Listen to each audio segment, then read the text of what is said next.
And so there's a great tradition of people who come through North High, which is not, you know, we're not rich kids or anything, but I think there's something special about North, and I think there's something special about the class of '89.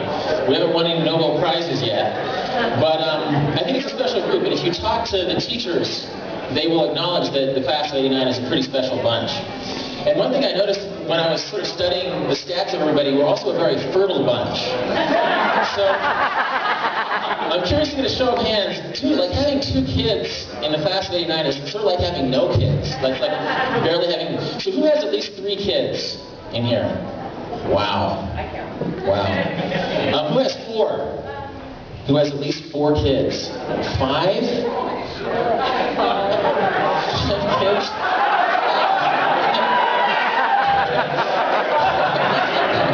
And Holly wants you to know that black guy came from roller derby.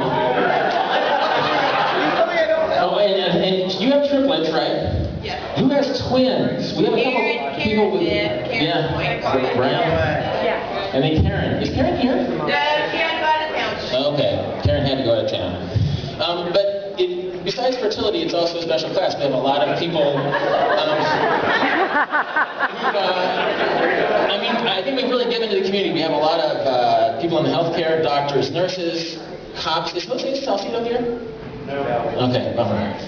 He was like undercover. I wanted to hear his stories. We have people from almost all branches of the military, airmen, sailors, seamen. Do we have any Marines? I don't think we have any Marines. But it's just I just think that we have a special energy to our class, and I think this is a good chance to acknowledge that. And when you think about high school, it's sort of when you look back at high school, it's sort of a mixed thing, because high school is we think of it as a very fun and free time, but it's also sort of a time of humiliation and bad memories and situations, you know. And I think the big joke about high school reunions is everybody comes back and turns into their high school self, you know, and their insecurities come out. But I think this is a special chance, because after a 20-year reunion, we can sort of reunite ourselves as a new unit. Because when you go to high school, you only hang out with, you know, like 20 people at a time. But now we can sort of reconfigure ourselves, and we're not only honoring who we were in high school back in the day, but we're sort of honoring who we've become since then. So it's a special time. We're going to do some open mic so that people can sort of share some memories, if you can remember high school. And I wrote down some things to sort of put people's minds toward what we did. Like, there's the iconic North High things like canoeing. And somebody in their profile talked about stashing beer and canoeing to the beer. Oh. And whoever wrote that has to come up and share it, man, Carol.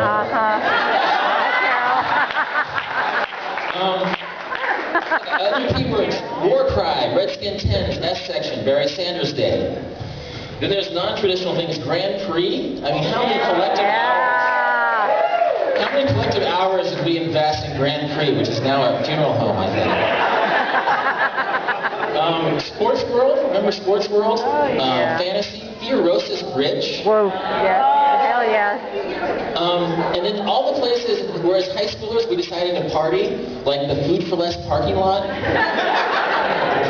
Sims Park, Sycamore Park, the Parrot, North Rock Lanes. So are we getting any memories going? Pogo's open when you were in high school? Yes, 18. I guess I just wasn't cool enough to hang out at Pogo's. I was drinking beer behind the Food for Less. Okay, a show of hand again to get our memories going for the open mic. Who here worked at Dillon's? I worked at Dillon's too. Who voted for Jeff Wilson for class president? He was sort of the counterintuitive candidate. We're one of those classes that voted heavy metal guy at the class. Well, who got a fake suntan? Probably every female before prom. Okay, also on a female note, who went to Louis as a teenage girl?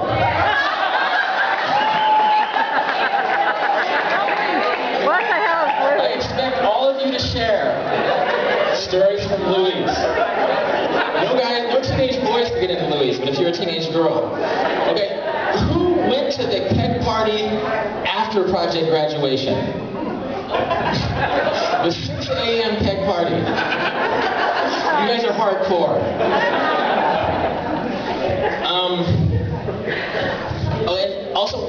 thing that struck me is that when we were in high school, if you were a guy, you could like drink Matilda Way wine coolers and be like a hardcore guy. And you could like take the box and put it on your head, like Pinkerton, and still be a party guy. I think there's photographic evidence of that. Okay, just a few more specific stories and I'm going to give up the mic to people. And truly, I know I'm jarring your memory here, so I want a lot of people to come up and share the stories. Some things that I remember, oh, I lost the card. No. Scott in Century 2. Does everyone remember Scott McIntosh in Century 2? Actually, which was more extreme? Scott falling at Century 2 or Barry Cobb driving his car into Cheney Lake? Who says Scott? Scott. Who says Barry? Okay, Scott wins. Brian Lappin, who drove his car up a telephone pole in 1988, made the yearbook. Okay, so this is the final round. Scott McIntosh falling off of Century 2 versus Brian Lappin driving his car up a telephone pole. Who votes for Brian? Brian Lappin. Congratulations. And I just had two more memories. Do you remember the kid who shot himself on Halloween? He dressed up as a cowboy and he brought a real gun. Yes. You remember that? He was a He was freshman. like flashing into the table and he shot himself? Yes, I remember that. What happened? It was during Spirit Week. Yeah. It was during Spirit Week. He was a freshman. And then the last memory I have is on Senior Skip Day. On Senior Skip Day, there was a keg of beer on the sandbar at Sims Park. And the police were walking up the sandbar, and it was almost as if they were saving a baby. A group of senior guys grabbed the keg and ran into the forest at Sims Park, eluding the cops. Was anybody holding onto that keg? Do we have any veterans of that keg?